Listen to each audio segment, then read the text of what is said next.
Hello बच्चों, welcome back to incredible chemistry.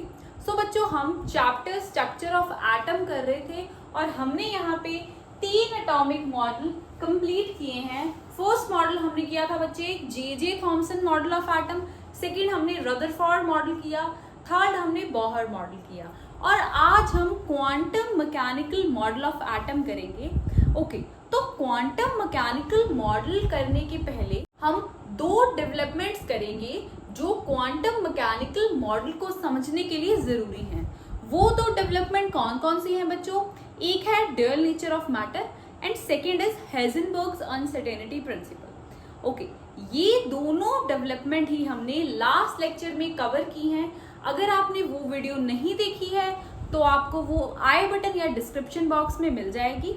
Okay, and if you are new to channel please subscribe my channel. Okay बच्चों, topic से connect करने के लिए हम हाइजेनबर्ग अनसर्टेनिटी प्रिंसिपल पे आते हैं। हाइजेनबर्ग्स अनसर्टेनिटी प्रिंसिपल में बच्चों हमने देखा था कि हम एक इलेक्ट्रॉन की जो एग्जैक्ट पोजीशन है और वेलोसिटी है वो एक्यूरेसी से नहीं निकाल सकते। ठीक है, यही बोला था हाइजेनबर्ग ने। उन्होंने कुछ ऐसी इक्वेशन भी दी थी कि delta X dot delta P is always greater by h over 4 पाई, है ना। यहां से हाइजेनबर्ग ने बताया था कि इलेक्ट्रॉन का एग्जैक्ट पोजीशन और उसका मोमेंटम को हमने ऐसे लिखा था, delta X m delta v लिख लिया था is greater than equals to h over 4 pi, कि एक इलेक्ट्रॉन की पोजीशन और उसकी वेलोसिटी एक्यूरेसी से निकालना मुश्किल है। हम एक्यूरेसी से नहीं निकाल सकते, उसमें हमेशा अनसर्टेनिटी आएगी, एरर आएगी। ठीक है, और ये जो अनसर्टेनिटी प्रिंसिपल है ये सिर्फ सिग्निफिकेंट है माइक्रोस्कोपिक पार्टिकल्स पर। मैक्रोस्कोपिक पार्टिकल पे इसकी कोई सिग्निफिकेंस नहीं है। क्यों? देखो, माइक्रोस्कोपिक पार्टिकल्स जो हैं बच्चे, उनकी जो पोजीशन है या वेलोसिटी है वो जब हम लोकेट करने की कोशिश करेंगे तो हमें एरर्स मिलेंगी। हम एग्जैक्ट पोजीशन नहीं बता सकते, लेकिन मैक्रोस्कोपिक जो पार्टिकल्स हैं, मैक्रोस्कोपिक जो ऑब्जेक्ट्स हैं वो हम नेक्ड आई से देख सकते हैं, उनकी पोजीशन वेलोसिटी हम निकाल सकते हैं। ओके बच्चों, हम इस कंसेप्ट को एग्जाम्पल से समझने की कोशिश करते हैं। एक साइड पे हमने एक मैक्रोस्कोपिक या विजिबल ऑब्जेक्ट्स ले ली हैं, दूसरी साइड पे हम माइक्रोस्कोपिक पार्टिकल पे अनसर्टेनिटी प्रिंसिपल लगाएंगे। अब देखो, जब हमने मिलीग्राम साइज्ड ऑब्जेक्ट लिया, मिलीग्राम साइज ऑब्जेक्ट पे विजिबल है, उसका मास क्या होगा बच्चों? 10 टू द पावर -3 मिलीग्राम। ऐसा यूनिट में अगर आप चेंज करोगे 10 टू द पावर -3, मिली में भी 10 टू द पावर -3 होते हैं, तो कितना बन गया? 10 टू द पावर -6 ग्राम। और अगर आप अनसर्टेनिटी प्रिंसिपल लगाओ, अकॉर्डिंग टू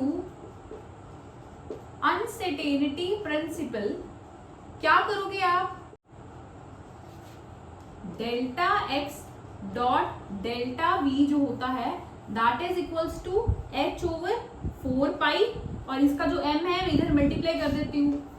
ठीक है ना, ये जो मास था मैंने इधर जाके मल्टीप्लाई कर दिया, और बच्चों यहाँ पे मैंने इक्वल टू का साइन लिया है ताकि कॉम्प्लिकेशंस ना हो।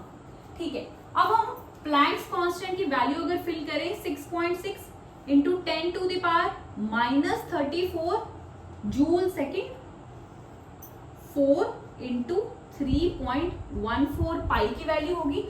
और मास कितना है बच्चों? ये रहा मास, ये वाला मास लेंगे हम, ऐसा यूनिट वाला, 10 to the power -6 gram.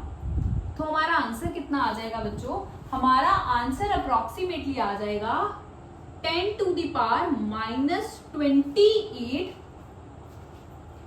Metre square पर सेकेंड में। ठीक है, ओके, एक बार ये भी निकालते हैं। अगर इलेक्ट्रॉन के लिए माइक्रोस्कोपिक पार्टिकल में हमने इलेक्ट्रॉन ले लिया, इलेक्ट्रॉन पे अगर हम अनसर्टेनिटी प्रिंसिपल लगाते हैं तो देखते हैं हमारे पास क्या इक्वेशन आती है। According to uncertainty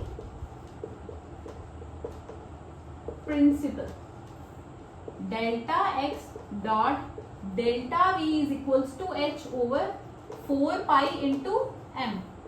delta X और डेल्टा वी का प्रोडक्ट देखते हैं हम कितना आ रहा है, 6.6 into 10 to the power minus 34 joule second divided by 4 into 3.14 और मास कितना बचे, इलेक्ट्रॉन का मास कितना होता है 9.1 into 10 to the power minus 31 kg है ना। तो 9.1 into 10 to the power minus 31 kg, ठीक है। इसको भी kg में कर लेना 1000 के साथ डिवाइड करके। ओके, तो आंसर आएगा बच्चों -4 मीटर पर सेकेंड, ठीक है। तो बच्चे देखो इसमें कितनी अनसर्टेनिटी आई है, कितनी एरर आ रही है, 10 टू द पावर -4, ठीक है। यानी कि हम इलेक्ट्रॉन की जो एग्जैक्ट पोजीशन है हम नहीं निकाल पाए, हमारे पास पोजीशन और जो वेलोसिटी है उनके प्रोडक्ट में जो अनसर्टेनिटी आएगी, जो एरर आएगी, जो अनसर्टेनिटी आएगी वो इतनी आएगी। छोटा सा इलेक्ट्रॉन है, 10 टू द पावर -4 भी जो अनसर्टेनिटी है वो ज्यादा है। इस वजह से यहां से प्रूव हो गया कि हम माइक्रोस्कोपिक पार्टिकल पे तो ये जो कंसेप्ट है अनसर्टेनिटी वाला ये एक्यूरेट है। अगर हम बच्चों मैक्रोस्कोपिक ऑब्जेक्ट की बात करें तो हमारे पास आया था answer 10 to the power -28 metre square पर सेकेंड। यहाँ पे बच्चों ये बहुत ही छोटी वैल्यू है, अगर इतनी सी अनसर्टेनिटी आती भी है हमारे पास तो उसका कोई सिग्निफिकेंस नहीं है। इतना बड़ा ऑब्जेक्ट है, इतनी छोटी सी वैल्यू से एरर आ रही है, तो हम ये जो अनसर्टेनिटी वाला प्रिंसिपल है कि पोजीशन और वेलोसिटी हम एक्यूरेसी से नहीं निकाल सकते, वो वैलिड नहीं है for macroscopic particles, sorry macroscopic objects, ठीक है। अब देखो बच्चे, मैंने आपको बताया था कि यूनिट्स आप साथ लिखो ताकि आपके आंसर में आपको हमेशा पता चल जाए कि आपका जो आंसर है वो सही आ रहा है कि नहीं। यहाँ पे जूल था, मैंने कैसे कर दिया, एक तो इसको 1000 से पहले जब डिवाइड किया तो यहाँ पे हमें किलोग्राम लगाना चाहिए, है ना। जो बच्चे जूल होता है that is equals to kg metre square second square. Joule की ये वाली वैल्यू अगर हम यहाँ पे पुट करें, ठीक है, यहाँ पे हम यूनिट्स को देख लेते हैं, kg मीटर स्क्वायर पर सेकेंड स्क्वायर इंटू ये सेकेंड भी है, इंटू सेकेंड डिवाइडेड बाय हम यूनिट्स देख रहे हैं kg। kg से kg कैंसिल आउट हो गया, एक सेकेंड से एक पर सेकेंड कट गया तो कितना रह गया बच्चों, मीटर स्क्वायर पर सेकेंड, है ना।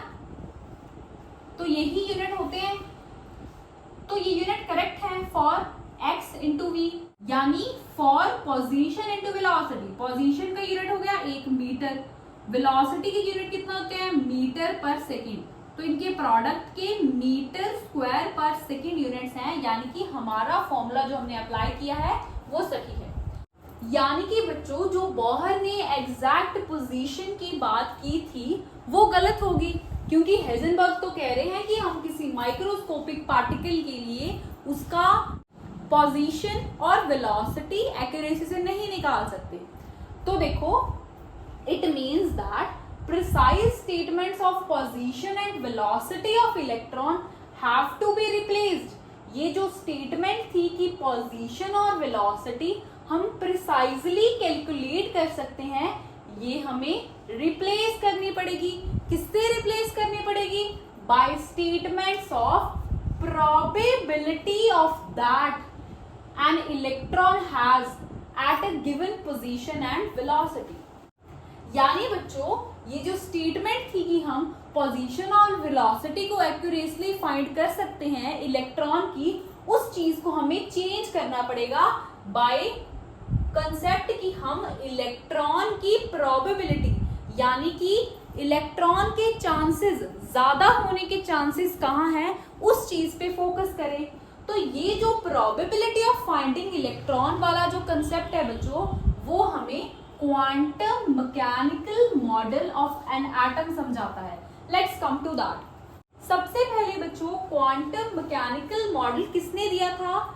एरविन श्रोडिंगर ने दिया था। एरविन श्रोडिंगर जो थे बच्चों, उन्होंने क्वांटम मैकेनिक्स के बेस पे ये नया मॉडल दिया था। अब क्वांटम मैकेनिक्स क्या होता है हम थोड़ा देखते हैं। देखो बच्चों,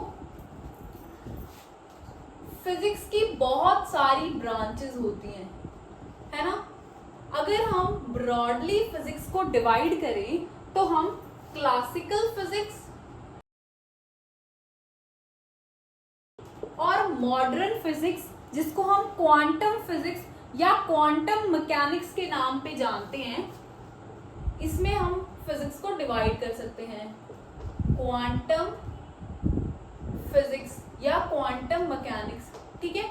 अब देखो, जो क्लासिकल फिजिक्स थी बच्चों, जो भी अब तक आपने कंसेप्ट पढ़े हैं एक्सेलरेशन के, फोर्स के, मास के, वेलोसिटी के, मैक्रोस्कोपिक ऑब्जेक्ट्स के ऊपर, कार के ऊपर, टेबल के ऊपर, आपने जो भी पढ़ा है कि टेबल के ऊपर एक जग है, उसका फोर्स ड्यू टू ग्रेविटी क्या है ना। Car is moving with velocity with the speed, उसकी एक्सेलरेशन निकालो। जो भी आप बात करते आए हो वो क्लासिकल फिजिक्स थी, ठीक है।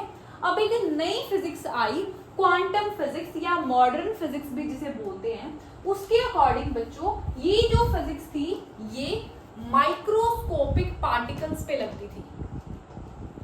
कौन से पार्टिकल? माइक्रोस्कोपिक पार्टिकल, जो आप आईज से नहीं देख सकते, ठीक है।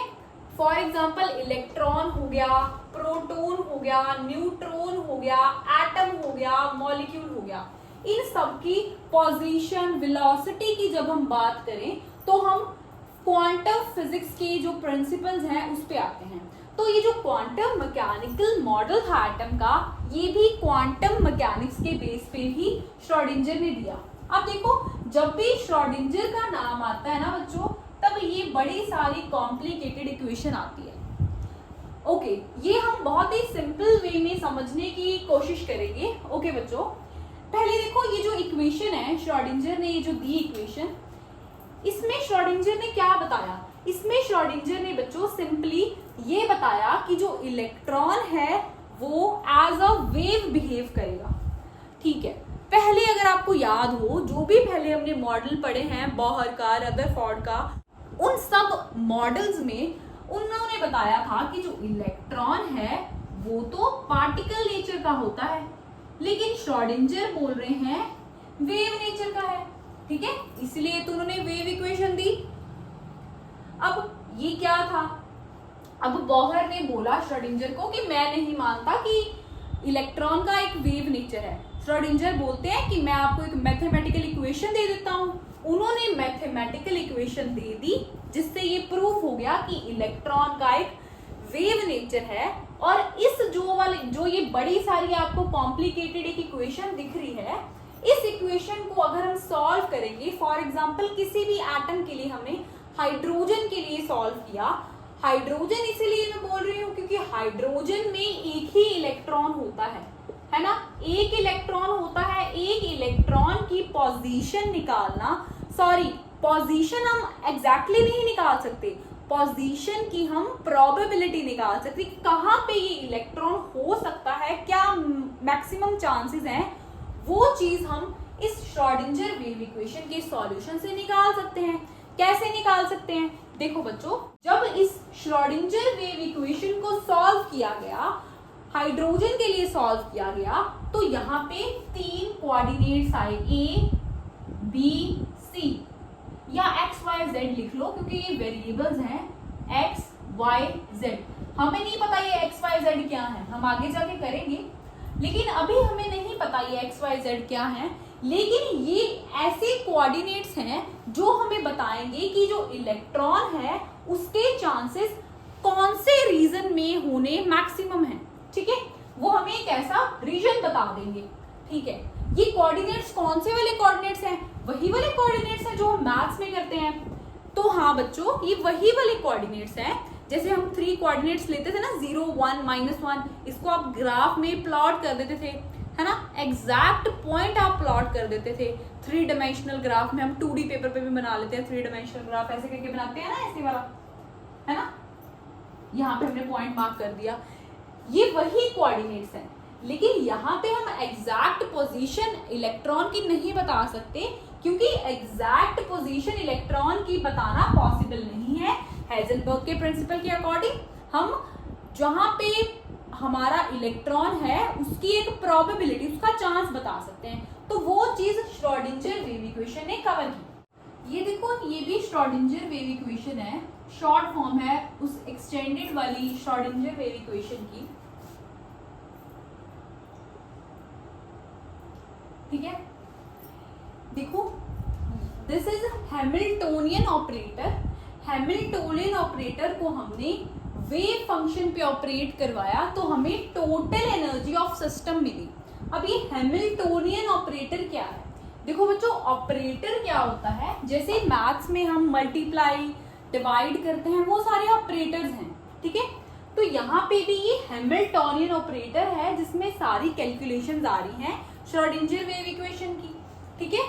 ये जो साइन है ये ऑपरेटर का होता है। ऑपरेटर को हमेशा ऐसे एक कैप पहना के रिप्रेजेंट करते हैं। और ये जो हैमिल्टोनियन ऑपरेटर है ये जब वेव फंक्शन पे लगेगा, दिस इज वेव फंक्शन, बताती हूँ वेव फंक्शन क्या होता है। जब ये वेव फंक्शन पे लगेगा तो हमें टोटल एनर्जी ऑफ सिस्टम देगा। सिस्टम क्या है यहाँ पे? सिस्टम कोई भी हो सकता है, इलेक्ट्रॉन हो सकता है, प्रोटॉन हो सकता है, न्यूट्रॉन हो सकता है, एटम हो सकता है। अब ये साई क्या है? इसको साई बोलते हैं हम, वेव फंक्शन, ओके। अब देखो, श्रोडिंगर ने क्या बोला था? श्रोडिंगर ने बोला था जो इलेक्ट्रॉन है वो वेव नेचर शो करेगा, ठीक है। यानी कि बच्चों, अगर ये न्यूक्लियस है, ऐसे इलेक्ट्रॉन मूव कर रहा है, अच्छे से बनाते हैं, ऐसे इलेक्ट्रॉन जो है वो मूव कर रहा है, तो ये एक वेव बनाएगा अपने पीछे, ऐसे ऐसे वेव मोशन में मूव करेगा, है ना। तो ये जो वेव मोशन में हमने बोला था, ये जो रेज्ड अप वाले हिल्स होते हैं ये क्रेस्ट होते हैं और ये ट्रफ्स होते हैं, और इनकी जो मैक्सिमम डिस्टेंस होता है इसको हमने एम्पलीट्यूड बोला था, है ना, एम्पलीट्यूड। ये एम्पलीट्यूड ही यहाँ पे साई है, वेव फंक्शन है, ओके। यानी कि बेसिकली आपको ये Hamiltonian operator total energy of electron बताएगा, ठीक है। अब देखो ये चीज देखो, when Hamiltonian operator operates on wave function, जब ये वेव फंक्शन पे ऑपरेट हुआ, the result of such an operator is equal to energy of that system along with psi, ठीक है। टोटल एनर्जी हमें ये देता है ये ऑपरेटर। टोटल एनर्जी क्या हुई? टोटल एनर्जी हमें पता है kinetic energy plus potential energy, है ना, यानी कि half mv² plus mgh system की टोटल एनर्जी देगा, ओके। देखो बच्चों, ये चीजें आपको पेपर में इतनी नहीं पूछी जाती, फिर भी हमारा सिलेबस का पार्ट है तो हमने किया है। देखो, इसकी जो एप्लीकेशन है आगे, क्वांटम नंबर्स, वो आपको पेपर में बहुत पूछे जाते हैं। उसके लिए ये करवाना बहुत इंपॉर्टेंट है ना। ऐसे हम सीधा किसी कंसेप्ट पे नहीं आ सकते, वी हैव टू कोरिलेट। तो कोरिलेशन के लिए ये थ्योरी पढ़ना बहुत जरूरी है। और बच्चों, ये बहुत ही एक्सेप्टेबल थ्योरी है, इसीलिए भी इसको पढ़ना है, लेकिन ये पेपर में कम ही पूछी जाती है। तो बच्चों, अगर हम श्रोडिंगर वेव इक्वेशन को हाइड्रोजन पे लगाएं, श्रोडिंगर वेव इक्वेशन को हाइड्रोजन पे लगाएं, तो क्या मिलेगा? Solution of Schrodinger wave equation, this SW is Schrodinger wave equation, ठीक है, gives possible energy levels that electron can occupy and its corresponding wave functions। देखो बच्चों, जब हम श्रोडिंगर वेव इक्वेशन को हाइड्रोजन के लिए सॉल्व करेंगे, हाइड्रोजन के लिए क्यों सॉल्व कर रहे हैं? क्योंकि बच्चों, हाइड्रोजन के पास एक इलेक्ट्रॉन होता है, ठीक है। तो हम इस एक इलेक्ट्रॉन को ढूंढने की, कहाँ पे वो हो सकता है प्रेजेंट, उसकी प्रोबेबिलिटी देखेंगे, है ना। तो हमने एक इलेक्ट्रॉन वाला सिस्टम ले लिया, हमने पहले श्रोडिंगर वेव को हाइड्रोजन पे अप्लाई किया, तो हमें हाइड्रोजन के एनर्जी लेवल्स मिले, और अगर एनर्जी लेवल्स मिल गए हैं तो कॉरस्पॉन्डिंग वेव फंक्शंस मिले।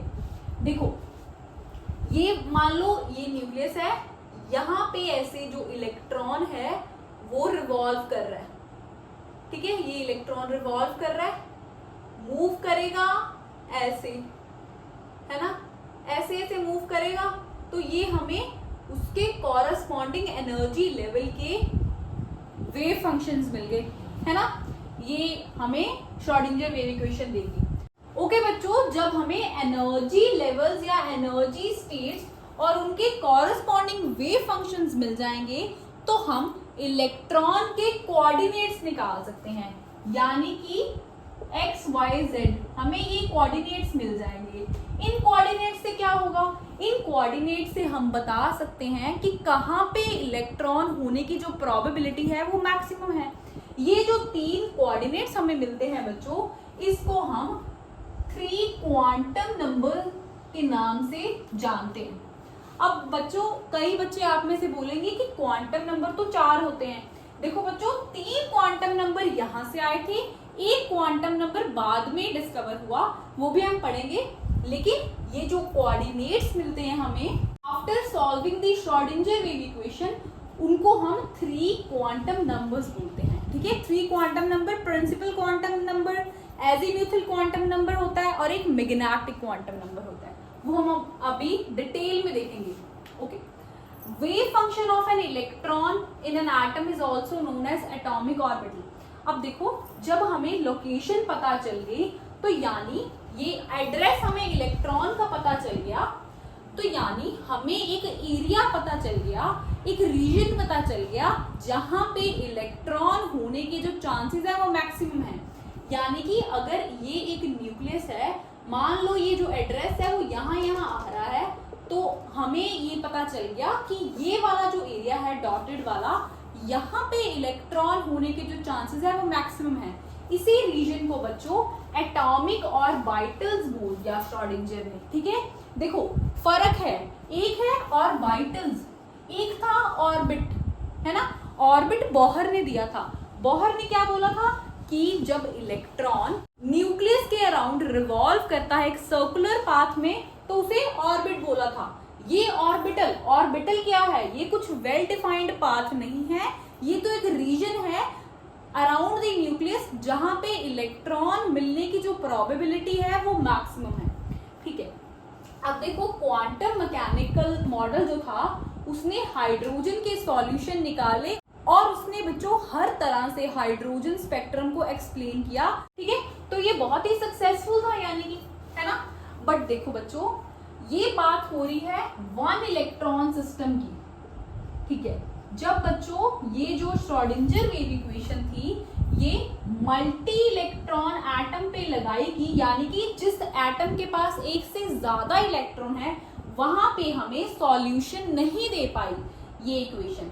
तो बच्चों हमने कुछ अप्रोक्सीमेट मेथड लगा के सॉल्यूशन निकाल लिए, ये कुछ कंप्यूटराइज्ड मेथड होते हैं। तो बच्चों यानी कि यहाँ से हम कंक्लूजन निकाल सकते हैं कि ये जो इक्वेशन रही है ये बहुत ही सक्सेसफुल है, ठीक है। इसने हमें 3 क्वांटम नंबर्स दिए, जिससे हम इलेक्ट्रॉन का जो एड्रेस है वो बता सकते हैं, ठीक है, कि कहाँ इलेक्ट्रॉन प्रेजेंट हो सकता है, मैक्सिमम चांसेस कहाँ है उसके प्रेजेंट होने के, मैक्सिमम उसकी प्रोबेबिलिटी क्या है। Okay, significance of wave function देखते हैं। वेव फंक्शन क्या था, ये न्यूक्लियस हो गया, इलेक्ट्रॉन जो है बच्चों वो वेव की फॉर्म में मूव करता है ना, ऐसे ऐसे मूव करता है। तो ये जो था ये हमने बोला था वेव फंक्शन है, जिसको हमने एम्पलीट्यूड बोला था, इलेक्ट्रॉन ऐसे मूवमेंट कर दी, ठीक है उसकी। ओके, ये जो वेव फंक्शन है, फर्स्ट ऑफ ऑल ये एम्पलीट्यूड देता है हमें वेव का, ठीक है, जो इलेक्ट्रॉन बनाता है इन एन एटम। अगर बच्चों हम इसका स्क्वायर कर दें, यानी साइज स्क्वायर कर दें, तो हमें ये देगा probability of finding an electron. ठीक है, प्रोबेबिलिटी देगा कहां पे इलेक्ट्रॉन प्रेजेंट हो सकता है।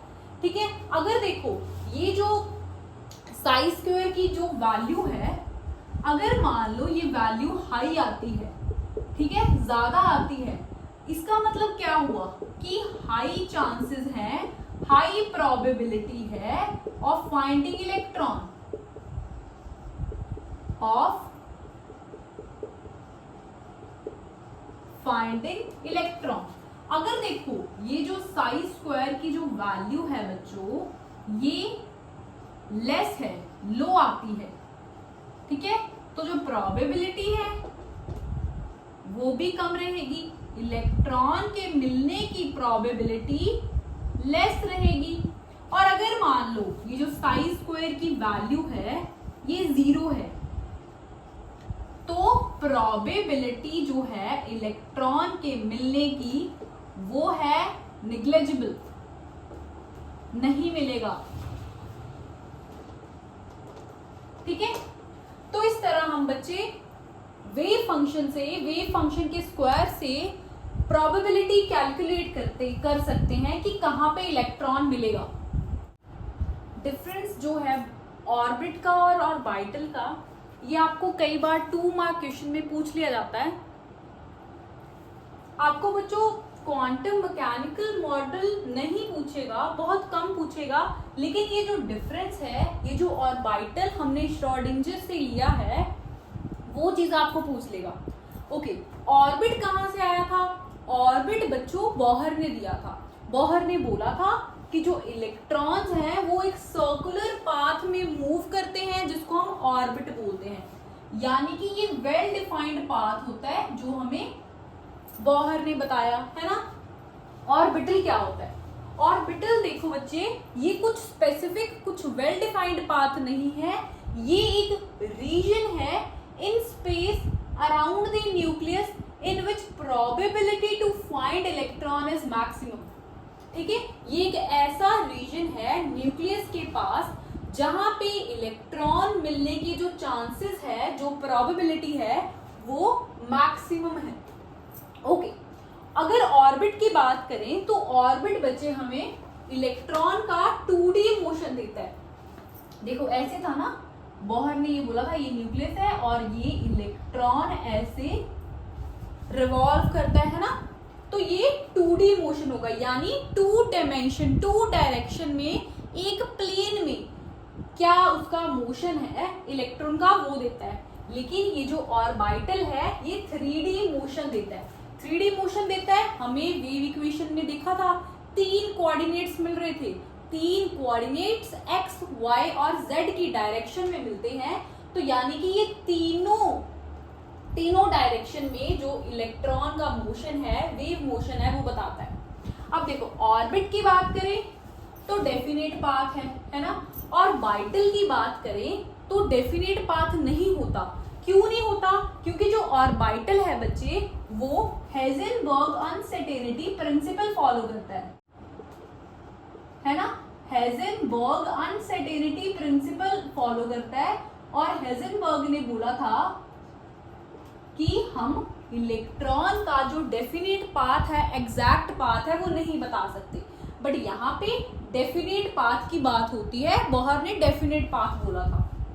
ओके, अगर ऑर्बिट्स की बात करें तो वो सर्कुलर हैं। ये ऑर्बिट हमने बनाई, सेकंड ऑर्बिट हम बना देते हैं। ये जो सारी ऑर्बिट्स इलेक्ट्रॉन को कैरी कर रही हैं, इलेक्ट्रॉन जिनमें न्यूक्लियस के अराउंड रिवॉल्व कर रहा है, वो सारी सर्कुलर है। जबकि जब हम ऑर्बिटल्स की बात करें बच्चों, जो ऑर्बिटल्स हैं उनकी डिफरेंट शेप्स हैं, वो सर्कुलर नहीं है, उनकी डिफरेंट शेप्स हैं। ऑर्बिटल्स देखो आगे s orbital, p orbital, d orbital भी होती है, f ऑर्बिटल भी होती है। इन सबकी अपनी अपनी शेप है। जो s ऑर्बिटल रहेगी वो स्फेरिकल शेप रहेगी उसकी, p orbital dumbbell shape, d की डबल डम्बल रहेगी, f की कोई फिक्स शेप नहीं होती है। वो हम देखेंगे जब हम करेंगे ऑर्बिटल्स का कंसेप्ट। ओके, अगर हम ऑर्बिट की बात करें तो ऑर्बिट में जो मैक्सिमम नंबर ऑफ इलेक्ट्रॉन्स आ सकते हैं वो है बच्चों 2n², जिसमें n क्या है, n एनर्जी का एनर्जी शेल है या एनर्जी लेवल है। जैसे ये फर्स्ट एनर्जी लेवल है ना, ये सेकंड एनर्जी लेवल है, इसमें 2 एनर्जी लेवल है, तो जिसमें 2 एनर्जी लेवल होंगे, ठीक है, n मान लो 2 है तो वैल्यू आप निकाल लो 2 × 4, यानी सेकेंड शेल में 1 इलेक्ट्रॉन्स हो सकते हैं, ठीक है। ऑर्बिट में 2n² के इक्वल इलेक्ट्रॉन होते हैं। लेकिन अगर हम ऑर्बिटल की बात करें बच्चों, तो ऑर्बिटल जो है वो 2 से ज्यादा इलेक्ट्रॉन को नहीं रख सकता, ठीक है। यहाँ से बच्चे आपको ये भी पता चला होगा जो ऑर्बिट है वो बहुत बड़ा एरिया है जहां पे इलेक्ट्रॉन प्रेजेंट है, ऑर्बिटल ऑर्बिट के कंपैरिजन में एक छोटा सा एरिया है जहां पे इलेक्ट्रॉन मिलने के चांसेस मैक्सिमम होते हैं। आई होप आपको क्लियर हो गया होगा। क्वांटम मैकेनिकल मॉडल के कुछ इंपॉर्टेंट फीचर्स या पोस्टुलेट्स देखते हैं। सबसे पहला फीचर है बच्चों, energy of electron in an atom is quantized, यानी कि कुछ फिक्स्ड एनर्जीज ही एक एटम में एक इलेक्ट्रॉन के लिए पॉसिबल है। दी existence of quantized energy level is direct result of wave like properties। फिर श्रोडिंगर ने बोला कि जो क्वांटाइज्ड एनर्जी लेवल्स आए हैं वो किसकी वजह से आए हैं, क्योंकि इलेक्ट्रॉन का वेव लाइक नेचर है, ठीक है। उसके बाद थर्ड फीचर है बच्चों, the path of an electron in an atom can never be determined with accuracy. ये किसने बोला था, ये हेजनबर्ग ने बोला था कि जो पाथ है इलेक्ट्रॉन का वो हम एक्यूरेसी के साथ कभी भी डिटरमाइन नहीं कर सकते। हम किसकी बात करेंगे, हम करेंगे प्रोबेबिलिटी ऑफ फाइंडिंग इलेक्ट्रॉन। यही चीज ये मॉडल बताता है, ठीक है।